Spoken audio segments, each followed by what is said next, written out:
अब इस क्षेत्र में पीछा किए जाने के बाद राघव ने फिर से इसके अस्तित्व के बारे में सोचा था और उसने इस पर अपनी उम्मीदें लगा दी थीं।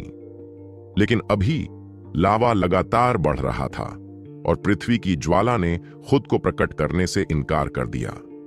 इससे राघव को थोड़ी घबराहट महसूस हुई। मुझे इस बारे में थोड़ा सोचने दो, लेकिन ज्यादा नजदीक मत आना। तुम्हारा चरित्र इतना खराब है कि मैं तुम पर यूं ही भरोसा नहीं कर सकता। मुझे थोड़ा समय दो, राघव ने चेतावनी दी। जाह्नवी की अभिव्यक्ति डूब गई। राघव के शब्द उसके चेहरे पर एक थप्पड़ से अलग नहीं थे। उसकी आंखों से हत्या की मंशा उभरी, लेकिन उसने खुद को नियंत्रित किया और ठंडे स्वर में कहा, ठीक है, मैं तुम्हें इस पर विचार करने के लिए एक अगरबत्ती के बराबर समय दूंगी। राघव कहना चाहता था कि अगरबत्ती जलाने के लिए समय बहुत कम है और कुछ घंटे मांगना चाहता था, लेकिन इससे जाह्नवी को संदेह हो सकता था। उसने कुछ न कहने का फैसला किया और ऐसा व्यवहार किया जैसे वह विचार कर रहा हो। सच में उसका पूरा ध्यान उसके पीछे बने लावा पूल पर था। ठीक है, अगरबत्ती जलाने में बहुत समय लग गया। क्या तुमने इस पर विचार किया है? जाह्नवी ने ठंडे स्वर में कहा। क्या बकवास है, अभी तो सिर्फ एक सांस का समय बीता है। ये एक अगरबत्ती के बराबर समय कैसे हो गया? तुम्हें क्या लगता है तुम किसे डराने की कोशिश कर रहे हो? छी, क्या तुम्हें कोई ईमानदारी भी है? क्या तुम्हारा दिमाग खराब हो गया है? क्या मैं अभी खुद को लावा में फेंक दूं? राघव ने गुस्से में कहा और कूदने की मुद्रा में आ गया।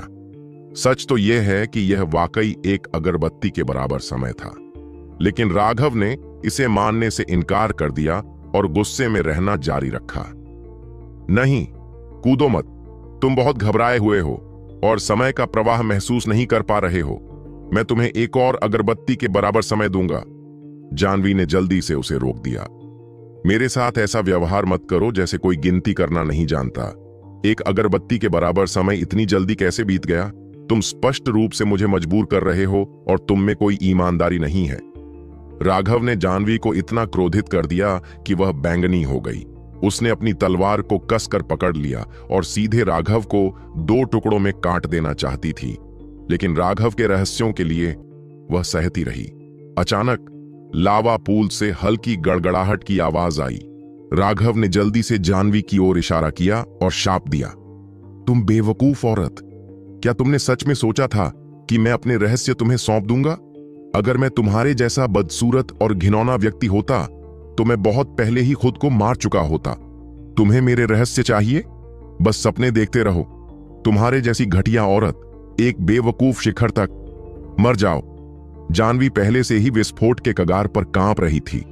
अब जब राघव ने एक बार फिर उसका अपमान किया तो उसने आखिरकार नियंत्रण खो दिया और राघव पर तलवार ऊर्जा की एक किरण फेंकी। हालांकि राघव बहुत पहले से ही इसका इंतजार कर रही थी और उसने एक तरफ छिपकर हमला किया। उसका हमला राघव को चकमा देकर निकल गया। ठीक उसी समय लावा की लहरें फूट पड़ीं और 1 फुट ऊंची नीली ज्वाला बाहर निकली, जिसका शरीर अर्धपारदर्शी था। जैसे ही वह दिखाई दिया, हवा में एक भयानक उच्च तापमान भर गया। जाह्नवी की तलवार ऊर्जा उस पर उतरी। पृथ्वी ज्वाला! जाह्नवी ने तीखी चीख निकाली। धमाका! उसने बहुत देर से प्रतिक्रिया की थी। जैसे ही उसकी तलवार पृथ्वी की ज्वाला पर गिरी, एक बड़ा विस्फोट हुआ जिसने गुफा को उड़ा दिया। राघव भी उस भयानक शक्ति से उड़ गया। दुनिया पर एक भयानक दबाव छा गया। ऐसा लगा मानो स्वर्ग और पृथ्वी क्रोधित हो गए हों। एक नीली रोशनी ने कई मील के क्षेत्र को घेर लिया और भयानक गर्मी ने रेत को भी पिघला दिया। आह! जाह्नवी बुरी तरह चिल्लाई। उसका पूरा शरीर नीली पृथ्वी की लौ से ढका हुआ था। उसने जल्दी से एक घंटी निकाली, जिससे एक रोशनी निकली जिसने पृथ्वी की लौ को उसके शरीर से दूर कर दिया। लेकिन ऐसा लग रहा था कि धरती की लौ भड़क गई है और वह नीली लौ वाले ड्रैगन की तरह उसके चारों ओर लिपट गई। उसकी छोटी घंटी हर सेकंड के साथ मंद होती जा रही थी। जहां तक राघव का सवाल है, अपनी गोली की लौ से सुरक्षित होने के बावजूद उसे ऐसा महसूस हुआ जैसे उसका पूरा शरीर जलकर राख हो जाएगा। धरती की ज्वालाएं धरती मां से पैदा हुई थीं। ऐसा कहा जाता था कि उनकी शक्ति आकाश को जलाने, समुद्रों को वाष्पीकृत करने और पहाड़ों को परिष्कृत करने में सक्षम थी। यह विशेष पृथ्वी ज्वाला एक ऐसी थी जो अभी अभी पैदा हुई थी, और यह अभी भी अपनी पूरी शक्ति तक नहीं पहुंची थी। लेकिन उसकी मौजूदा ताकत भी वाकई बहुत भयानक थी, इतनी भयानक कि राघव को तुरंत मुड़कर भाग जाना चाहिए था। हालांकि उसकी बीमारी फिर से उभर आई थी। उसे ऐसा लग रहा था जैसे उसके पैर जगह जगह से बंधे हुए हैं और वह हिलने डुलने में असमर्थ है। अगर मैं इसे लेने में कामयाब हो गया तो ज्यानिटियन विशेषज्ञों के खिलाफ भी मेरे पास लड़ने की कुछ क्षमता होगी। राघव का दिल जोर से धड़कने लगा। रक्तसार ग्रैंड आर्ट! जानवी अचानक चिल्लाई और उसकी रक्त ऊर्जा भड़क उठी। अपनी रक्त ऊर्जा को प्रज्वलित करने के लिए एक गुप्त तकनीक का उपयोग करके उसने पृथ्वी की लौ का पागलपन से विरोध किया, यह देखते हुए कि पृथ्वी की लपटें कितनी शक्तिशाली थीं। वे बिना किसी प्रयास के एक ज्यानिटियन विशेषज्ञ को तुरंत मार सकते थे। लेकिन यह पृथ्वी की लपट अभी अभी पैदा हुई थी, यह अभी भी शिशु अवस्था में थी, इसलिए इसकी शक्ति सीमित थी। दूसरा कारण यह था कि वह जानवी को तुरंत नहीं मार सकता था, क्योंकि उसकी बुद्धि बहुत कम थी। वह हमला करना नहीं जानता था, वह केवल जानवी को लपेटना जानता था। यही एकमात्र कारण था कि वह उसका विरोध करने में सक्षम थी। हालांकि इस रक्त सार ग्रैंड आर्ट ने उसके ज्यानिटियन सार रक्त का बहुत अधिक उपयोग किया। यदि उसने इसका बहुत अधिक उपयोग किया तो वह ज्यानिटियन से हाउटियन तक उतर जाएगी और वह फिर कभी ज्यानिटियन क्षेत्र तक नहीं पहुंच पाएगी। लेकिन स्थिति को देखते हुए वह इस बारे में ज्यादा परवाह नहीं कर सकती थी। वह केवल पृथ्वी की ज्वाला का यथासंभव प्रतिरोध कर सकती थी। पृथ्वी ज्वाला एक पारदर्शी नीली ज्वाला ड्रैगन की तरह लग रही थी, जो उसके शरीर के चारों ओर लिपटी हुई थी और उस व्यक्ति को छोड़ने से इनकार कर रही थी जिसने अभी अभी उस पर हमला किया था। धमाका! जानवी ने अपनी शक्ति को चरम सीमा तक पहुंचाया। जमीन लगातार ढह रही थी और शक्तिशाली विनायक तरंगों ने राघव के लिए सांस लेना मुश्किल कर दिया था। उसे ऐसा लग रहा था जैसे कोई पहाड़ उसे कुचल रहा हो। ज्यानिटियन क्षेत्र वास्तव में भयानक है। हालांकि जानवी अभी केवल शुरुआती ज्यानिटियन क्षेत्र में है, लेकिन वह मुझे आसानी से कुचल सकती है। अब राघव को पूरा यकीन था कि अगर जानवी उसे मरवाना चाहती तो वह बहुत पहले ही इस दुनिया से चला गया होता। वह अभी भी सिर्फ इसलिए जिंदा था क्योंकि वह उसके रहस्यों के लिए लालची थी। इससे राघव को पसीना आ गया। अंतर वाकई बहुत बड़ा था। बकवास! पृथ्वी की लौ भी कमजोर होती जा रही है। राघव डर के मारे उछल पड़ा। पृथ्वी की लौ अब पहले जैसी भयंकर नहीं रह गई थी। जानवी ने भी यह महसूस किया था, जिसने उसे खुशी और उम्मीद से भर दिया था। हालांकि पृथ्वी की ज्वाला कमजोर हो रही थी, लेकिन यह अचानक नहीं बल्कि धीरे धीरे कम हो रही थी। अगर जानवी इसे गिराना चाहती तो इससे उसकी बहुत सारी शक्ति भी खत्म हो जाती। इसके अलावा जैसे जैसे जानवी ने अपने ज्यानिटियन सार रक्त को प्रज्वलित किया, उसकी अपनी शक्ति कमजोर होती जा रही थी। वह यह देखकर भयभीत थी कि अगर यह जारी रहा तो शायद वह वास्तव में पहले थक जाएगी। सबसे भयानक बात यह थी कि अभी भी राघव किनारे पर खड़ा था। राघव कितना निर्दयी था, यह सोचकर उसका खून ठंडा हो गया। भागो!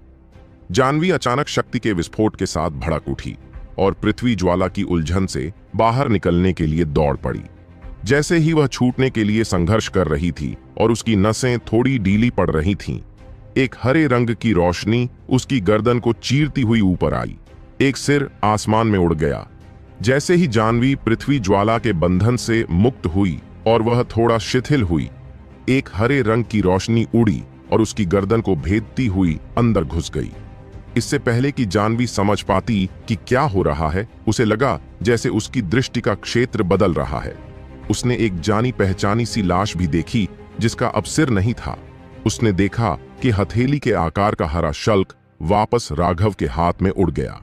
अभी राघव ने उसकी तरफ देखा भी नहीं। वह पृथ्वी की लौ को उत्सुकता से देख रहा था। मैं मर गया। मैं एक टेंडन ट्रांसफॉर्मेशन वाले बच्चे के कारण मर गया। अनंत अंधकार में उतरने से पहले जानवी का यह आखिरी विचार था।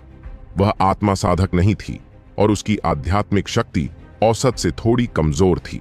अब जब उसकी गर्दन कट गई थी तो उसकी आत्मा जल्दी ही नष्ट हो गई। महत्वपूर्ण समय पर तुम वाकई विश्वसनीय हो। राघव ने ड्रैगन स्केल को ठीक से हटा दिया। सुनहरे पृष्ठ की तुलना में इसकी तीक्ष्णता में कोई कमी नहीं थी और आक्रामक ताकत के मामले में यह अतुलनीय रूप से अधिक था। लेकिन दुर्भाग्य से यह ड्रैगन स्केल न जाने कितने समय से अस्तित्व में था। इसकी बहुत सारी आध्यात्मिकता खो गई थी, इसलिए राघव को इसे ठीक करने के लिए अपने दिमाग से इसे पोषित करने की जरूरत थी। हालांकि इससे पहले कि वह ठीक हो पाता, उसने अपनी मूल ऊर्जा को और भी अधिक खो दिया, क्योंकि राघव ने इसे बार बार युद्ध में इस्तेमाल किया। इससे उसे बहुत दोषी महसूस हुआ। उन्होंने शपथ ली कि वह ड्रैगन स्केल का उपयोग यथासंभव कम करेंगे ताकि वह ठीक हो सके। अब उसका ध्यान पूरी तरह से पृथ्वी ज्वाला पर केंद्रित था। इस समय पृथ्वी ज्वाला 1 फुट के आकार तक सिकुड़ गई थी।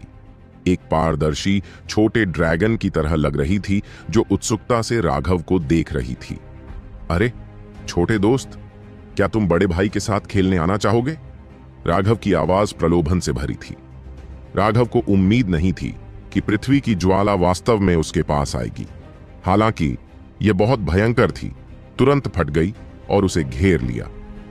अरे यह तो मैं नहीं चाहता था। राघव ने बचाव के लिए जल्दी से अपनी पिल फ्लेम को घुमाया, लेकिन उसकी पिल फ्लेम वास्तव में तेजी से कम हो रही थी। जैसे ही राघव की गोली की ज्वाला कम हुई, पृथ्वी की ज्वाला उत्साह से बढ़ने लगी। यह मेरी पिल फ्लेम को भोजन की तरह इस्तेमाल कर रहा है। राघव चौंक गया और क्रोधित हो गया। उसकी पिल फ्लेम तेजी से खत्म हो रही थी और एक सांस से भी कम समय में यह सब पृथ्वी की लौ द्वारा निगल लिया गया था। यह महसूस करते हुए कि अब भस्म करने के लिए कोई गोली ज्वाला नहीं बची है, पृथ्वी ज्वाला उग्र हो गई और एक भयानक गर्मी ने राघव पर हमला किया। लानत है, राघव को निराशा महसूस हुई। साथ ही उसे खुद को थप्पड़ मारकर मार डालने की इच्छा भी हुई। क्या उसे इतना लालची होना था? जैसे ही राघव ने सोचा कि वह मर चुका है, उसका डेनेटियन अचानक हिल गया और एक गड़गड़ाहट जैसी आवाज निकली। भयंकर पृथ्वी ज्वाला ने तुरंत हमला करना बंद कर दिया और राघव को छोड़ दिया। ऐसा लग रहा था कि वह कांप रहा था और वह तुरंत लावा पूल में वापस भागने के लिए मुड़ा। चर्चा। अचानक अंतरिक्ष कांप उठा और पृथ्वी की लौ अनजाने में राघव की ओर वापस उड़ गई। हालांकि वह पूरी ताकत से संघर्ष कर रही थी, लेकिन यह बेकार था। राघव को भी नहीं पता था कि क्या हो रहा है। उसने सिर्फ इतना देखा कि पृथ्वी की लौ पूरी ताकत से संघर्ष करने के बावजूद भी उड़कर उसके पेट को छू गई और फिर चुपचाप गायब हो गई। वह अचंभित था, लेकिन जब उसने एक निश्चित संभावना के बारे में सोचा तो उसने जल्दी से अपने अंदर देखा और अंततः उसे अपने डेंटियन में वह मनका दिखाई दिया। उसका जबड़ा खुला रह गया। जब वह पहली बार आदिम अराजकता के मनके में विलीन हुआ था तो उसके दिमाग में बहुत सारी जानकारी भर गई थी। उस समय वह अनुराधा की मृत्यु के कारण असहनीय दुख से भर गया था और उसके पास अपने शरीर में हुए परिवर्तनों की जांच करने का समय नहीं था। अब जब उसने फिर से आदिम अराजकता मनका को देखा तो उसने अपने सिर पर ताली बजाई। वह वास्तव में फंस गया था। जब आदिम अराजकता मनका उसके साथ विलीन हो गया था तो उसके सिर में कुछ जानकारी उभरी थी, लेकिन उसने इसे नहीं देखा था। अब जब जानकारी गायब हो चुकी थी, इस तथ्य के अलावा कि इसे आदिम अराजकता मनका कहा जाता था, उसे इसके बारे में और कुछ भी नहीं पता था। लेकिन यह तथ्य कि वह जानकारी गायब हो गई थी, वह भी ऐसी चीज थी जिसे ठीक करने का उसके पास कोई तरीका नहीं था। उसका मन आदिम अराजकता के मनके में प्रवेश कर गया और वह चौंक कर चीख पड़ा। उसे ऐसा लगा जैसे वह किसी छोटी सी दुनिया में आ गया हो। यह 3 मील की जगह थी और जमीन बिल्कुल बंजर थी। यह बस एक समतल जमीन थी जिस पर कुछ भी नहीं था। अंतरिक्ष के केंद्र में आग की एक गेंद थी। वर्तमान में पृथ्वी की ज्वाला किसी चीज से दबी हुई लग रही थी और वह अविश्वसनीय रूप से भयभीत थी। राघव को भी नहीं पता था कि इस मनके की क्या क्षमताएं हैं जो इसे पृथ्वी की ज्वाला को दबाने में सक्षम बनाती हैं, लेकिन उसे लगा कि यह एक स्थानिक वलय की तरह लग रहा था। एकमात्र अंतर यह था कि उसकी आत्मा इस दुनिया में प्रवेश करने में सक्षम थी। चूंकि आपको आदिम अराजकता मन का कहा जाता है, तो मैं इसे आदिम अराजकता स्थान कहूंगा। राघव ने अपने आसपास के माहौल का जायजा लिया। यह जगह पूरी तरह से खाली थी, हालांकि इसमें एक आदिम अराजकता का माहौल था जिससे उसे बेहद आरामदायक महसूस हुआ। अचानक वह चौंक कर चिल्लाया क्योंकि उसे कुछ याद आ गया था। जब वह पहली बार गुप्त क्षेत्र में दाखिल हुआ था तो वह रक्त संघनन के शिखर पर पूरी तरह से फंस गया था। उसे पार करना असंभव था, लेकिन गुप्त क्षेत्र में प्रवेश करने के बाद वह लगभग तुरंत ही आगे बढ़ गया था। दूसरे शब्दों में, इस दुनिया में कुछ कमी थी जिसकी उसे आगे बढ़ने के लिए जरूरत थी। लेकिन अब जब उसके पास यह आदिम अराजकता मन का था, तो उसे आगे बढ़ने के लिए किसी भी गुप्त क्षेत्र में जाने की आवश्यकता नहीं होगी। वह पृथ्वी की ज्वाला के पास गया जो भय से कांप रही थी। मेरे साथ आओ, मैं इसे तुम्हारे लिए सार्थक बना दूंगा। हालांकि उसे नहीं पता था कि आदिम अराजकता मनका ने पृथ्वी की लौ को कैसे दबा दिया था। राघव को एहसास हो गया था कि आदिम अराजकता के भीतर वह शासक था। वह यहां सब कुछ नियंत्रित कर सकता था। यह एक बेहद अजीब एहसास था, इसलिए उसे पृथ्वी की ज्वाला से कोई डर नहीं लगता था। यह एक ऐसी भावना थी जो पूर्ण नियंत्रण होने से आती थी। जब उसने पृथ्वी की ज्वाला से संपर्क करने का प्रयास किया तो वह अभी भी लगातार कांप रही थी। राघव को एहसास हुआ कि उसे सिर्फ भय का एहसास हो रहा था। इससे वह थोड़ा असहाय महसूस करने लगा, लेकिन उसे ऐसे शक्तिशाली हथियार का उपयोग करने का कोई तरीका खोजना था। राघव ने पृथ्वी की लौ के लिए अपनी थकी हुई गोली की लौ की एक और गेंद को बलपूर्वक निचोड़ा। पृथ्वी की ज्वाला तुरंत एक छोटे से सांप में बदल गई, जिसने एक ही घूंट में उसकी गोली की ज्वाला को निगल लिया। अब राघव को उसमें से आने वाली खुशी का एहसास हो रहा था। उम्मीद है। राघव ने अपनी आध्यात्मिक ऊर्जा को जल्दी से प्रसारित किया ताकि उसकी पिल फ्लेम वापस आ सके। कुछ दर्जन बार खिलाने के बाद उसने स्पष्ट रूप से महसूस किया कि अर्थ फ्लेम उसके प्रति थोड़ा दोस्ताना महसूस कर रही थी। पृथ्वी की ज्वालाएं दुनिया से पैदा हुई चीजें थीं और उनकी अपनी आध्यात्मिकता थी। हालांकि यह पृथ्वी की ज्वाला अभी भी अपनी प्रारंभिक अवस्था में थी और उसे मार्गदर्शन की आवश्यकता थी। राघव लगातार उसे अपनी पिल फ्लेम खिलाता रहा। जब उसने उसे 1000 से ज्यादा बॉल खिला दिए तो वह छोटा सा साथी आखिरकार उससे डरना बंद कर दिया और दोस्ताना हो गया। एक नीले सांप में बदल गया जो उसके हाथ के चारों ओर लिपटा हुआ था। वह वास्तव में उससे और पिल फ्लेम मांगने लगा। राघव मुस्कुराया। ऐसा कहा जाता है कि जब पृथ्वी की लपटें बड़ी हो जाती हैं तो उनकी बुद्धिमत्ता किसी इंसान से कम नहीं होती। हालांकि जब पृथ्वी की लपटें परिपक्व हो जाती हैं तो वे और भी अधिक उग्र हो जाती हैं और उन्हें वश में करना और भी कठिन हो जाता है। इसलिए यदि आप पृथ्वी ज्वाला को वश में करना चाहते हैं तो आपको यह उसके पूरी तरह परिपक्व होने से पहले ही करना होगा। राघव को वाकई फायदा हुआ था। एक बार जब यह अर्थ फ्लेम परिपक्व हो गई तो यह उसके लिए एक बेहद शक्तिशाली हत्या का हथियार बन जाएगी। सबसे महत्वपूर्ण बात यह है कि वह अर्थ फ्लेम का इस्तेमाल कीमिया के लिए भी कर सकता था, जिससे वह उच्च स्तरीय औषधीय गोलियों को भी परिष्कृत कर सकता था। राघव ने लगातार 3 दिनों तक अपनी पिल फ्लेम को जितनी जल्दी हो सके उतनी जल्दी बाहर निकाला। उसे यह भी नहीं पता था कि इस दौरान उसकी पिल फ्लेम का कितना हिस्सा अर्थ फ्लेम में समा गया था, लेकिन आखिरकार यह पूरी तरह से शांत हो गया। अब यह राघव की बांह में समा गया और वहां एक नीले रंग का सांप का टैटू दिखाई दिया। टैटू 3 इंच लंबा और उल्लेखनीय रूप से जीवंत था। इसका मतलब यह था कि पृथ्वी की ज्वाला ने पहले ही राघव को अपना स्वामी मान लिया था। भविष्य में वह हमलों के लिए इसकी ज्वाला ऊर्जा का उपयोग करने में सक्षम होगा। हालांकि अभी के लिए पृथ्वी की लौ नींद में उतर गई थी और राघव उसे जगाना नहीं चाहता था। इसके बजाय उसने प्रयोग करने का फैसला किया। विशाल और खाली आदिम अराजकता वाले स्थान को देखते हुए एक निश्चित संभावना ने उसके दिल को झकझोर दिया। उसने अपनी जीवन अंगूठी से एक औषधीय घटक निकाला। हालांकि यह जीवन अंगूठी जड़ी बूटियों को जीवित रख सकती थी, फिर भी उनकी जीवन शक्ति प्रभावित होती और वे सुस्त हो जाती। कुछ देर सोचने के बाद राघव ने एक गड्ढा खोदा और उसमें जड़ी बूटी लगाई। उसे यह देखकर आश्चर्य हुआ कि जैसे ही उसने जड़ी बूटी लगाई, वह धीरे धीरे अपनी सुस्त अवस्था से उबर गई और कुछ ही सांसों के समय में उसमें प्राण शक्ति भर गई। इस जगह का उपयोग जीवन रक्षक अंगूठी के रूप में किया जा सकता है और इसका प्रभाव बहुत बेहतर होता है।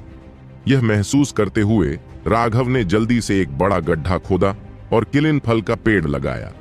जैसी कि उम्मीद थी, वह भी जल्दी से ठीक हो गया।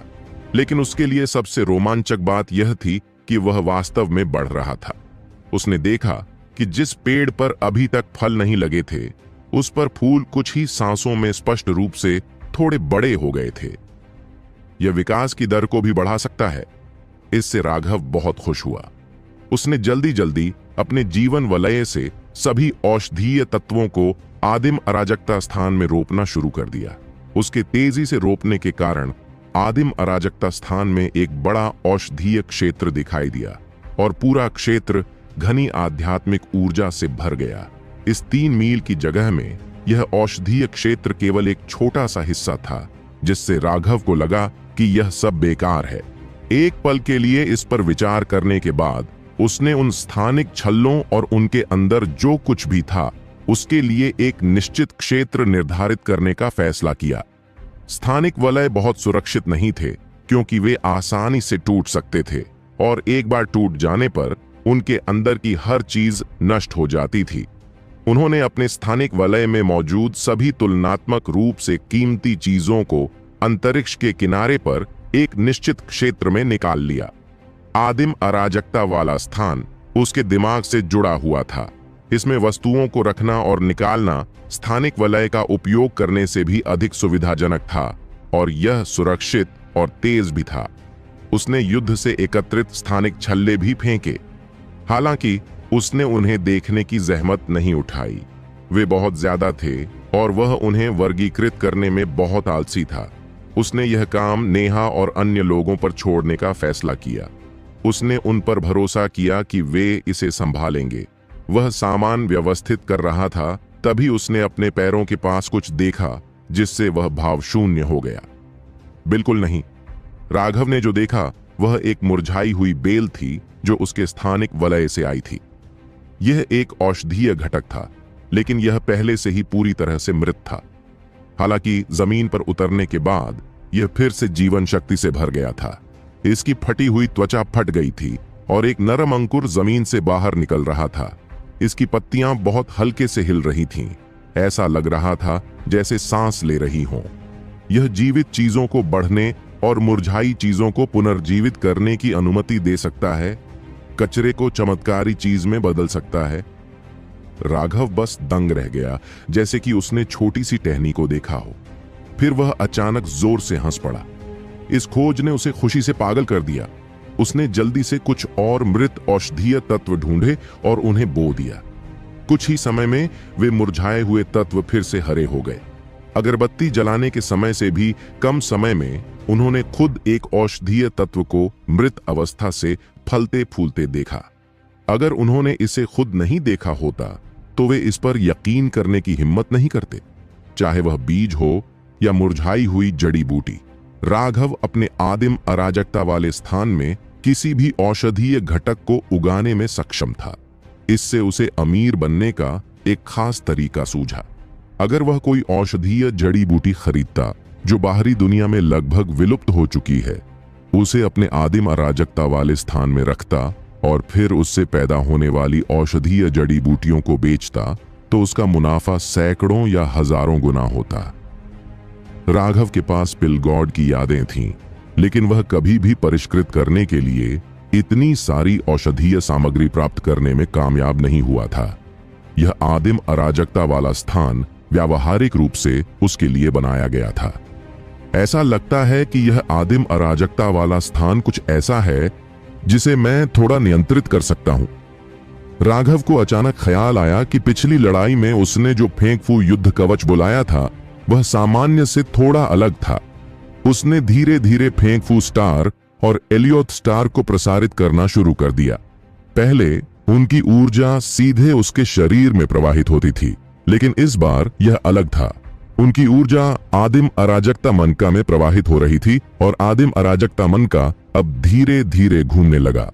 आदिम अराजकता ऊर्जा उसके शरीर में प्रवाहित हुई, जिससे उसे पूरी शक्ति का एहसास हुआ। GUI-8 तो यह ऐसा ही है। मेरा डेंटियन खाली था और इस आदिम अराजकता मनके ने अब मेरे डेंटियन की जगह ले ली है। तो क्या इसका मतलब यह है कि यह सब पहले से तय था? डेनेटियन युक्त व्यक्ति असुरा सुत्रा बॉडी आर्ट की साधना करने में असमर्थ था, जबकि डेनेटियन रहित व्यक्ति साधना करने में असमर्थ था। सिद्धार्थ के पास भी डेंटियन था, लेकिन उसके पास अन्य लोगों की जटिल मेरिडियन नहीं थी। उसके पास केवल 5 मेरिडियन थे, उसके प्रत्येक अंग के लिए 4 और उसके सिर के लिए 1। जहां तक राघव के डेंटियन की बात है, यह कुछ ऐसा था जो उसके जन्म के बाद नष्ट हो गया था। राघव ने अपनी पिल गॉड यादों, उन दृश्यों के बारे में सोचा जो पहले उसके दिमाग में आए थे। साथ ही उसके डेंटियन में मौजूद आदिम अराजकता के मनके के बारे में भी सोचा। यह संयोग नहीं हो सकता, संयोग बार बार नहीं हो सकते। लेकिन अगर यह संयोग नहीं था तो क्या था? जो भी हो, किसी भी मामले में मैं ही वह व्यक्ति हूं जिसे लाभ होगा। राघव ने कुछ समय तक अपनी कल्पना को खुला छोड़ दिया, लेकिन वह कुछ भी विश्वसनीय नहीं सोच पाया।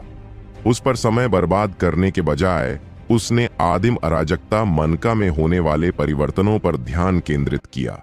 उन्होंने देखा कि उनके फेंग फू स्टार और एलियोथ स्टार के आउटपुट का सीधा प्रभाव इस बात पर पड़ता है कि आदिम अराजकता मनका कितनी तेजी से घूमता है और कितनी शक्ति मुक्त करता है। अचानक आदिम अराजकता मनका घूमना बंद हो गया, जिससे राघव चौंक गया, लेकिन फिर वह अनजाने में हंस पड़ा। यह आदिम अराजकता मनका की समस्या नहीं थी, बल्कि इसलिए कि उसकी आध्यात्मिक क्यूई समाप्त हो गई थी। उसके फेंगफू स्टार और एलियोथ स्टार ने भी घूमना बंद कर दिया था। जानवी के साथ उसके पिछले संघर्ष में उसकी आध्यात्मिक क्यूई लगभग खत्म हो गई थी। फिर जब वह अर्थ फ्लेम से लड़ रहा था, तब उसकी आध्यात्मिक क्यूई पूरी तरह खत्म हो गई थी। और फिर जब वह उसे अपनी पिल फ्लेम खिला रहा था, अब जो थोड़ी सी आध्यात्मिक क्यूई उसने प्राप्त की थी, उसका उपयोग उसके 2 सितारों के चक्कर लगाने में किया गया था। इसमें कोई आश्चर्य नहीं था कि उसकी आध्यात्मिक क्यूई समाप्त हो गई थी। आदिम अराजकता मनका के सिद्धांतों को समझने के बाद राघव का ध्यान एक बार फिर आदिम अराजकता स्थान पर केंद्रित हो गया। यह ऐसा स्थान था जहां वह केवल अपनी आध्यात्मिक शक्ति के साथ ही प्रवेश कर सकता था। अब जब वह अंदर गया तो यह देखकर आश्चर्यचकित रह गया कि उसने जो औषधीय पौधे लगाए थे, उनमें से कुछ पहले ही खिल चुके थे। इसके अलावा विश्वास करना सबसे कठिन बात यह थी कि कैलिन फल के पेड़ पर अब 7 और फूल थे और इसके अपरिपक्व कैलिन फल पहले से ही पूरी तरह से पक चुके थे। मुझे वाकई सोना मिल गया। राघव अपने दांतों को भींचने से खुद को नहीं रोक सका। अगर वह अपने दांतों को भींचता नहीं तो वह अपनी भावनाओं को व्यक्त नहीं कर पाता। आदिम अराजकता मनका वास्तव में पौधों की वृद्धि को इस हद तक बढ़ाने में सक्षम था। यह जानना जरूरी था कि कैलिन फल बहुत धीरे धीरे पकते हैं। इन कच्चे कैलिन फलों को पूरी तरह से विकसित होने में कई महीने और शायद साल भी लग जाते। हालांकि अब विकास के वर्षों को सिर्फ 2 अगरबत्ती के बराबर समय में समेट दिया गया था। इससे राघव की खुशी का ठिकाना कैसे नहीं रहा। पर्याप्त कैलिन फलों के साथ वह एलियोथ स्टार को पूरी तरह से सघन अवस्था में ला सकता था और असली 2 स्टार बैटल आर्मर को बुला सकता था। फिलहाल वह 2 सितारा युद्ध कवच को बुलाने में सक्षम था, लेकिन उसकी आंखों में दिखाई देने वाले सितारों में से एक बेहद धुंधला था। यह असली 2 सितारा युद्ध कवच नहीं था और उसे यकीन था कि एक बार दोनों सितारे पूरी तरह से संघनित हो जाने पर इसकी शक्ति अतुलनीय होगी। यह सोचकर राघव ने खुद को शांत करने की पूरी कोशिश की। उसे आदिम अराजकता मनके की स्वर्ग विरोधी क्षमताओं से थोड़ा चक्कर आ रहा था। रुको, अगर आदिम अराजकता मनका मृत पौधों को पुनर्जीवित कर सकता है तो क्या इसका मनुष्यों पर भी प्रभाव पड़ता है? एक बेशर्म विचार अचानक राघव के दिमाग में आया। उसने जानवी की लाश को आदिम अराजकता वाले स्थान में इकट्ठा किया। उसकी स्थानिक अंगूठी को एक तरफ फेंकते हुए उसने उसे अंतरिक्ष के केंद्र में पृथ्वी के एक विशिष्ट बैच पर लगाया। आदिम अराजकता के भीतर सारी मिट्टी पीली थी। केवल केंद्र में काली मिट्टी का 3 मीटर चौड़ा टुकड़ा था। काली मिट्टी पीली मिट्टी से ज्यादा उपजाऊ होनी चाहिए, चलो कोशिश करते हैं। इससे पहले राघव ने काली मिट्टी के उस टुकड़े को पहले ही देख लिया था, लेकिन जब भी वह उसे देखता तो उसे लगता कि यह थोड़ा डरावना है। इसलिए उसने वहां अपनी औषधीय सामग्री नहीं लगाई थी। आदिम अराजकता अंतरिक्ष का स्वामी होने के बावजूद राघव को अभी भी इस काली मिट्टी से डर लग रहा था। उसने इसका परीक्षण करने के लिए जाह्नवी के शरीर का उपयोग करने का फैसला किया। उसने काली मिट्टी में एक गड्ढा खोदा और उसे पैरों से पहले उसमें गाड़ दिया। उसका आधा हिस्सा ही रोपा।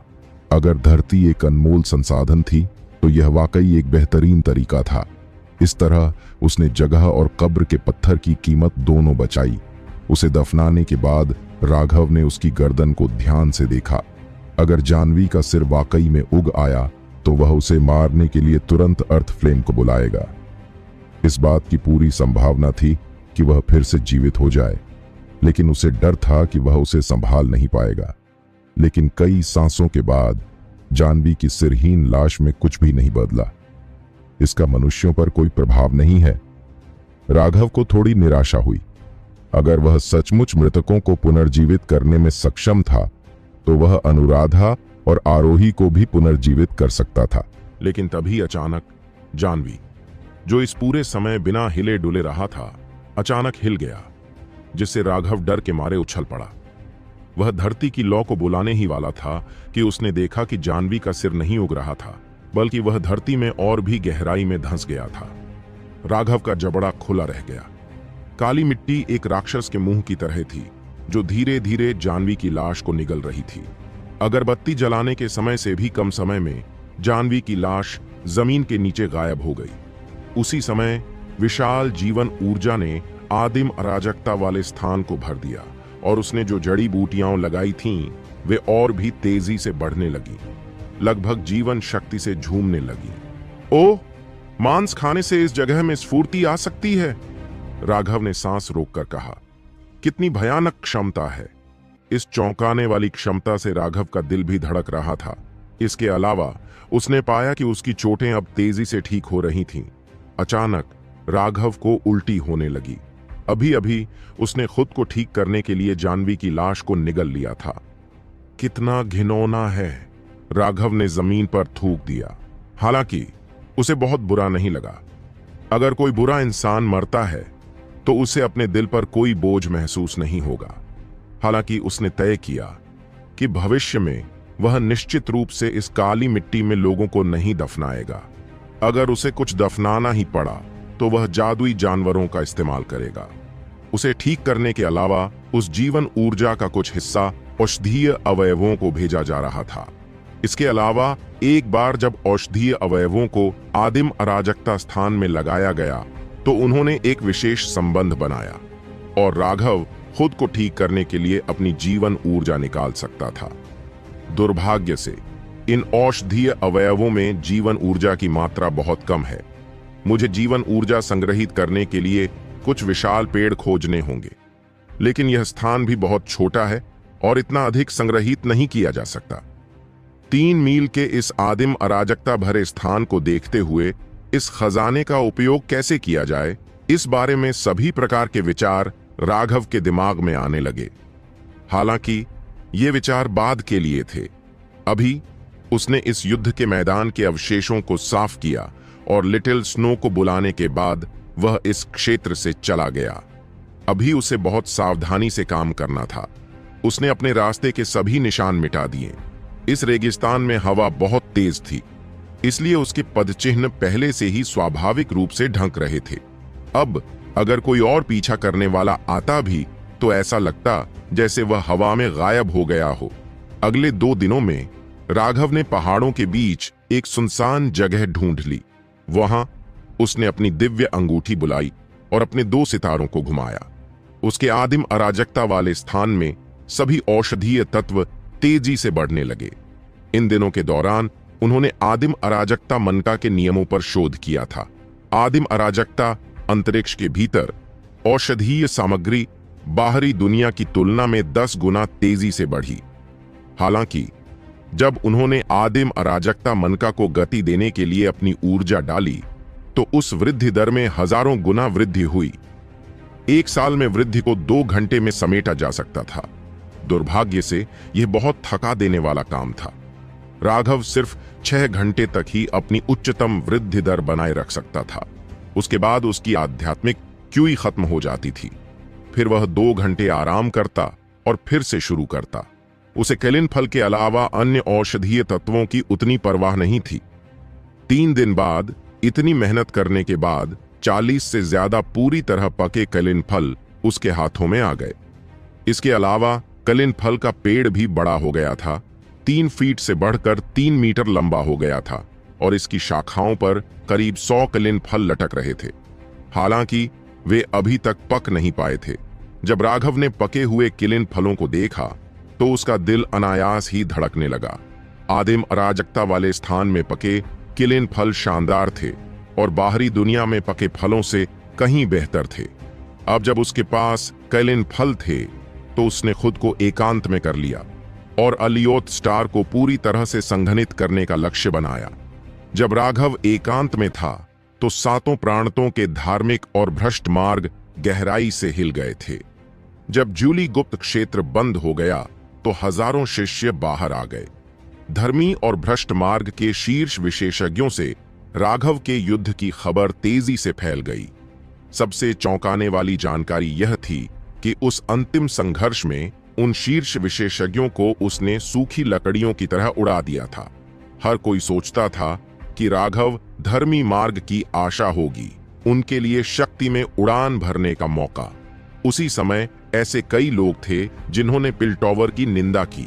उन्होंने धर्मी और भ्रष्ट संघर्षों में अपना हाथ डाला था और यह धर्मी मार्ग के प्रति अन्याय था। उन्हें उम्मीद थी कि पिलटॉवर उन्हें पर्याप्त स्पष्टीकरण देगा। हालांकि पिलटॉवर से कोई प्रतिक्रिया नहीं आई। कुछ बैक चैनल से पता चला कि सांझी को आधे जिंदा अवस्था में पिलटॉवर में वापस भेज दिया गया था। उसके शरीर की हर हड्डी टूट चुकी थी। पिलटॉवर ने तुरंत उसे ठीक करने के लिए कार्रवाई की थी। हालांकि यह उपचार इतना दर्दनाक था कि सांझी मरना पसंद करता। उस समय राघव ने उसे नहीं मारा था। इसके बजाय उसने उसे एक औषधीय गोली खिलाई थी। उस औषधीय गोली ने ही वास्तव में सांझी को जीवित रखा था। हालांकि उस औषधीय गोली में एक तेज जहर भी था। यह एक ऐसा जहर था जो उसकी हड्डियों में समा जाता था और जैसे ही कोई चीज उन हड्डियों को ठीक करने की कोशिश करती, वह जहर सक्रिय हो जाता। उस जहर ने सिर्फ नसों को निशाना बनाया और यह उसे नहीं मारेगा। इसके बजाय यह उसे इतना दर्द महसूस कराएगा कि वह खुद को मरना चाहेगा। राघव सांझी से बहुत नफरत करता था और वह बस यही चाहता था कि सांझी को अंतहीन दर्द सहना पड़े। हालांकि सांझी को बेमिसाल अहंकारी बनना पसंद था, लेकिन सच तो यह है कि ऐसे लोग अंदर से कमजोर और कायर थे। मौत के सामने वे जीवित रहने के लिए कुछ भी कर सकते थे। यह ठीक इसलिए था क्योंकि राघव जानता था कि सांझी किस तरह का व्यक्ति है। इसलिए उसने उसे इस औषधीय गोली को खाने के लिए मजबूर किया था, जिसे उसने खुद ही परिष्कृत किया था। यह सब उसे इतना दर्द देने के लिए था कि वह मरना चाहे, जबकि वह जानता था कि उसके पास खुद को मारने की हिम्मत भी नहीं होगी। सांझी को उसी दिन उसके हुओं परिवार के पास भेज दिया गया था जिस दिन वह गुप्त क्षेत्र से लौटा था। हालांकि वह ठीक हुआ था या नहीं, यह कोई नहीं जानता था। जहां तक धर्मी मार्ग के प्रश्नों का प्रश्न है, पिलटॉवर ने अभी तक कोई स्पष्टीकरण नहीं दिया था। पिलटॉवर की चुप्पी की तुलना में ऐसे कई संप्रदाय थे जो अपने बहुत से कुलीन शिष्यों को खो देने के कारण गुस्से में थे। वे लोग थे जिन्हें राघव ने मार डाला था। कुछ संप्रदायों में से एक भी शिष्य वापस नहीं लौटा था। इसकी तुलना में छोटे संप्रदायों को बहुत लाभ हुआ। उनके शिष्य न केवल बच गए थे, बल्कि स्थानिक वलयों की एक बड़ी फसल भी वापस लाए थे। उन स्थानिक वलयों में मौजूद खजाने उनके लिए कई दशकों के संसाधन थे। हालांकि वे छोटे संप्रदाय भी पूरी तरह से शांत हो गए थे।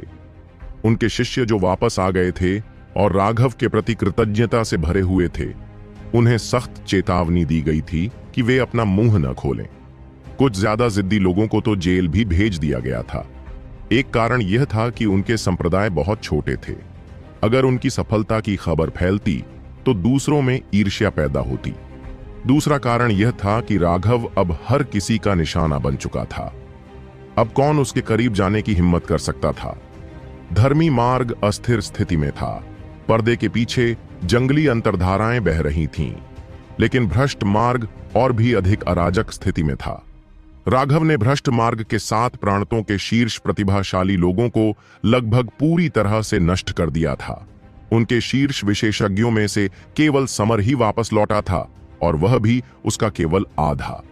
यदि उस समय वहां कोई शक्तिशाली चिकित्सक मौजूद न होता तो शायद वह पहले ही मर चुका होता। गुप्त क्षेत्र में प्रवेश करने वाले 1 लाख से ज्यादा भ्रष्ट शिष्य थे, लेकिन उनमें से 1000 से भी कम वापस लौटे। यह पूरी तरह से अस्वीकार्य था। यह उनकी मूल शक्ति के लिए एक बड़ा झटका था। आजकल राघव को पूरे भ्रष्ट मार्ग के लिए एक जरूरी व्यक्ति के रूप में वर्गीकृत किया गया था।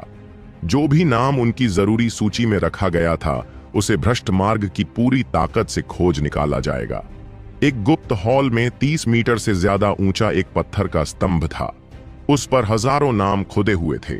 इसके अलावा उन सभी नामों के ऊपर एक लाल एक्स का निशान बना हुआ था। इसका मतलब था कि वे पहले ही मर चुके थे।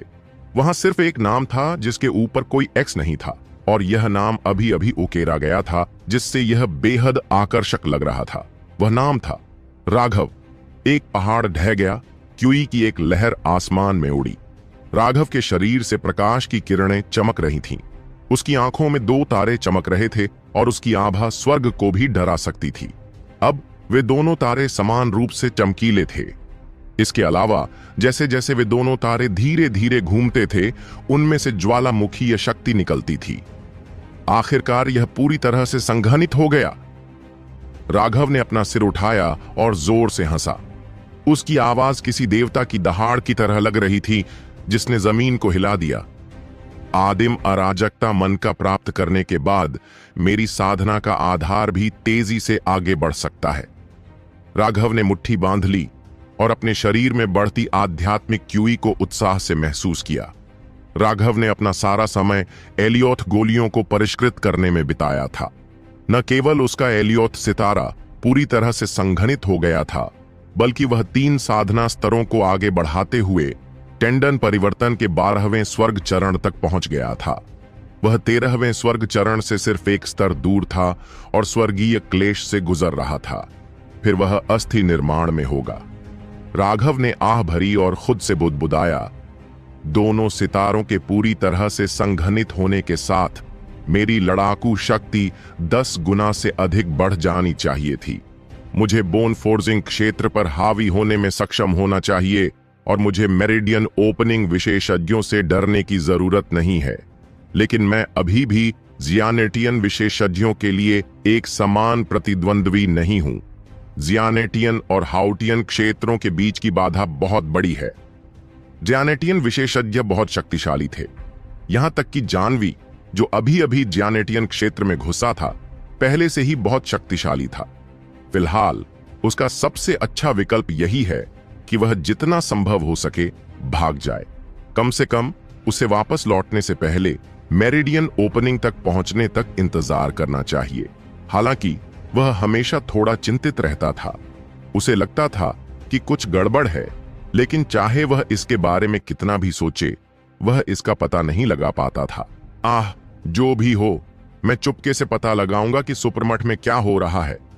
राघव ने कुछ औषधीय तरल निकाला और उसे अपने चेहरे पर लगाया। दर्पण में देखते हुए उसने कुछ समायोजन किए और स्वयं को 30 वर्ष की आयु के एक साधारण व्यक्ति के रूप में परिवर्तित कर लिया, जिसका रंग थोड़ा पीला पड़ गया था। वह बिल्कुल साधारण दिख रहा था। अगर उसे भीड़ में फेंक दिया जाए तो किसी के लिए भी उसे नोटिस करना असंभव होगा। अपने कपड़े उतारकर वह दूर की ओर भागने लगा। अगले दिन उसे एक शहर मिला। उसे भूख लगी थी, इसलिए उसने खाने के लिए एक रेस्तरां ढूंढ लिया। जैसे ही वह खाना शुरू करने वाला था, उसने सुना कि उसके बगल में बैठा बड़ा आदमी अपने पड़ोसी से बात करना शुरू कर रहा है। शराब पीने से उस आदमी की जीभ पहले ही डीली हो चुकी थी। तुम मुझे ऐसे क्यों देख रहे हो? तुम्हें लगता है कि मैं सिर्फ शेख ही बघार रहा हूं क्योंकि मैंने बहुत ज्यादा शराब पी ली है? उस आदमी की आवाज में साफ तौर पर थोड़ी नाराजगी थी। मुझे दोष मत दो। अगर तुमने यह बात नशे में भी कही होती तो भी कोई इस पर यकीन नहीं करता। अब तो बिल्कुल नहीं, जब तुम पूरी तरह नशे में हो। दूसरा आदमी अपनी हंसी रोक रहा था। वह उस बड़े आदमी से बेहद परिचित लग रहा था। चच, अगर तुमने मुझे शराब पीने के लिए नहीं बुलाया होता तो क्या तुम्हें लगता है कि मैं तुम्हें इतनी बड़ी बात बताता?